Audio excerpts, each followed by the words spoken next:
d'autant plus que quelques-uns de mes aînés étaient déjà passés, surtout l'ancien bâtonnier Alassane Sangaré, qui, déjà après son intervention, je me suis dit que parler encore serait faire preuve d'une certaine répétition.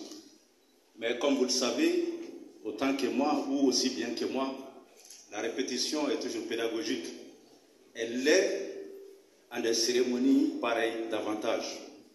Monsieur le bâtonnier Alassane, cher doyen et estimé confrère Maître Mountakata, je ne parlerai pas politique, parce que vos compagnons de lutte, vos chers amis politiques, je n'ai pas dit politiciens, je dis vos amis politiques, ont suffisamment présenté l'homme que vous êtes.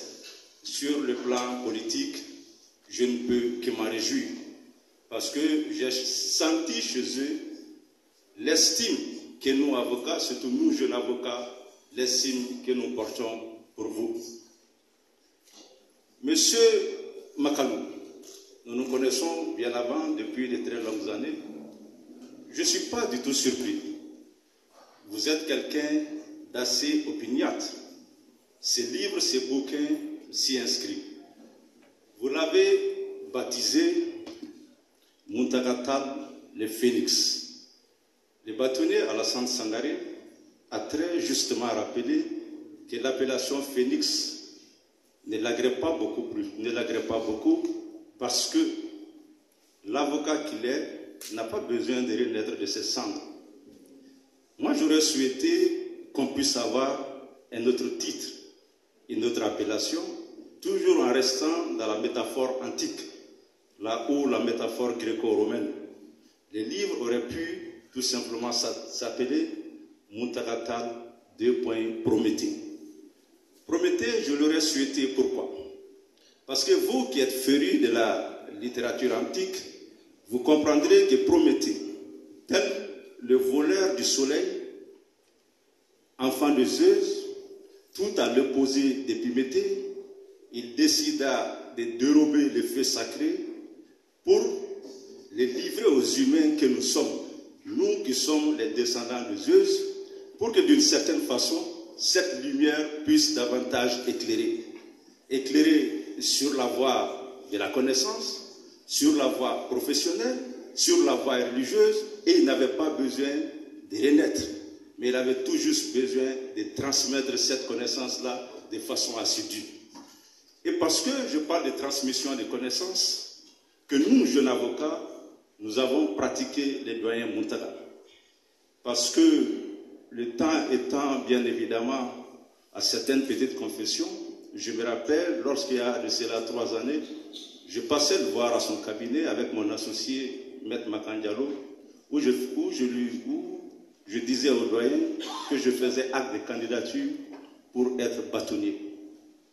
Il me regarda et il lança en bambara cette phrase qui m'a beaucoup marqué, en disant en substance, jeunes confrères, d'autres se présentent contre vous, mais qu'ils sachent qui te sait qui clé comme clé.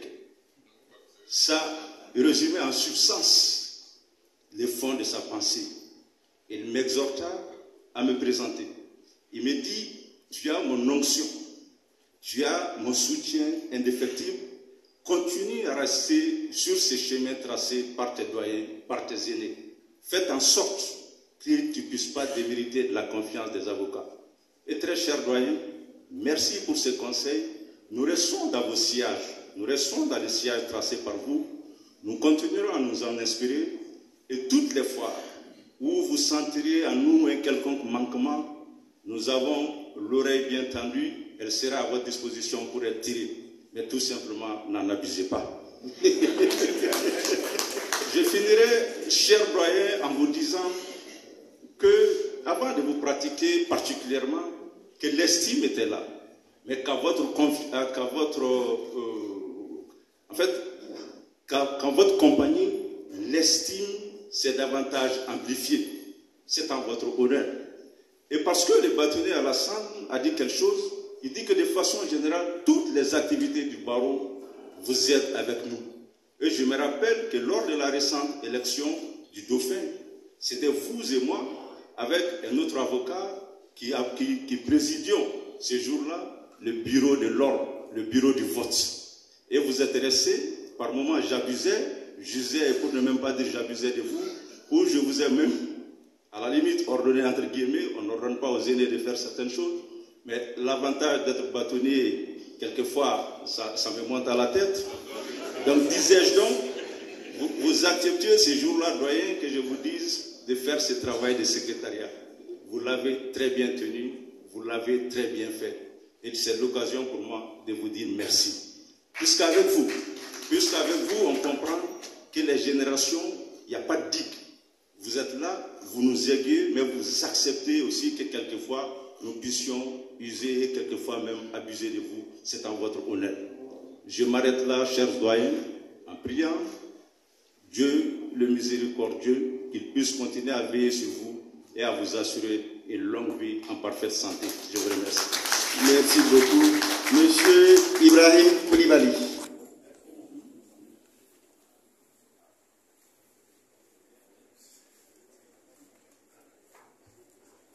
Merci bien.